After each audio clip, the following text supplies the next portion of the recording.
because I just did this challenge, but I don't think I really fit the parameters of the challenge, but it was a good writing prompt, and I like what I wrote, and let's see if I can read it.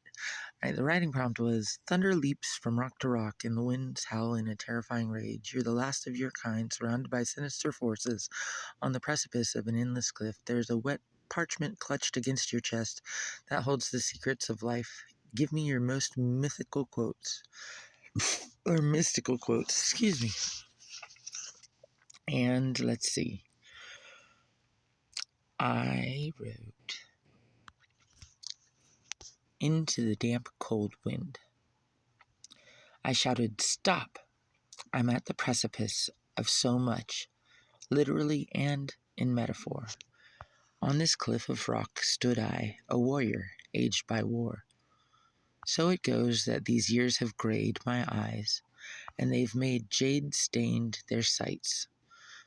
Yet now, this artifact with which I've come in contact, might it be all that it said to be? Could its answer ignite the cancer's cure, so to yield my scars undone? If so, I'd find that Father Time has gone and kindly spun the tables. They'd have turned to toll-free and negated trauma's tax, then renewed mine sighted be, re-imbued me with youth. Then what I see is made correct, as it ought to be. Ode to could be. Currently, this is a supposed direct effect by a manuscript that currently lay clenched in my white-knuckled grip. I'm surrounded. I see that since it was acquired, my mind is inspired by this chorus of daydream-like questioning. More serious, though, this precious parchment now has gained for me a litany of foes, and here I'm perched precariously, directly in their midst, their direct line of sight. I'm certain, as it's obvious, I'm outnumbered, and remember, I'm on a precipice. I'm thinking, why? And a thought occurs to debunk my query as to my being pursued. I know that 'tis the mystery of the scroll they want, the one I'm grasping to. It's adorned by words that are whispered in enigmatic sayings, foretold in old-world prophecy. The scroll is said to be laden with the answer to life itself. This paper is fabled to have the answer held in it, veritable and clear. These enemies who encase me surely would never have drawn near were I without it. This sacred spool of pumiced tree held fervently in my grip.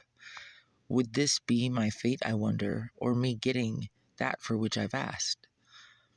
I take in a deep breath and realize it's time for me to decide what my next action is to be, though what's next seems to contradict all logic. It came to me that all this time that's come to pass I've spent running from this conflict has taken away my battle-made inhibitions, and I found it. I found peaceful mental clarity, a profound and useful gift. My sight is unhindered despite the tendered words of the scroll not yet conveyed to me. Here now, I've not even read it, and it's working already. I find my mind being mended makes it simple to decide. And maybe, too, it is easier to settle on a choice this time, because I see inevitably 'tis a fact that I'm not going to survive. So as my last act, my chosen tactic is to hold that old scroll up to the light. I held it up to see, in the wind and rain, what words it truly read, and then I must do what I feel is right. I have chosen to not disclose the mystery, and while my fate is sealed, I'll deal a last giant blow to history, and my only thought is that they, the enemy, could not know if I take it with me. So with the scroll unrolled and a shift in my stance, my eyes receive the answer to everything at a glance. And I twist out my ankle, and the crowd jerks to advance, but I jump and fall out of reach of their screams and outstretched hands. There, as I free fall, I ball into my hands that paper, and before my final impact, I manage to imbibe it with pride, ripped and masticated, the one and only answer to life itself, and I've eviscerated it. And just before hitting my exit to existing off this mortal coil, I swallowed the hallowed shreds of the most significant written thing in history. The scroll is spoiled, making me the only person to have read it, ever. Thus, now, eternally, life will have the zest that is only brought through that of having mystery.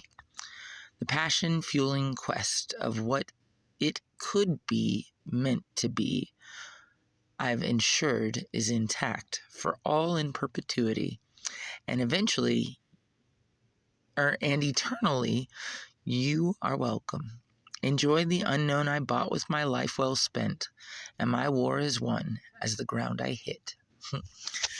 Yeah, so he decided that instead of giving the world the answer that he had, he would give us the ability to continue to question, because that fuels passion and it gives us something to continue to look for. Because sometimes the answer is to question, and sometimes having everything known leaves nothing to want for. Anyway, live with passion. Thank you for listening.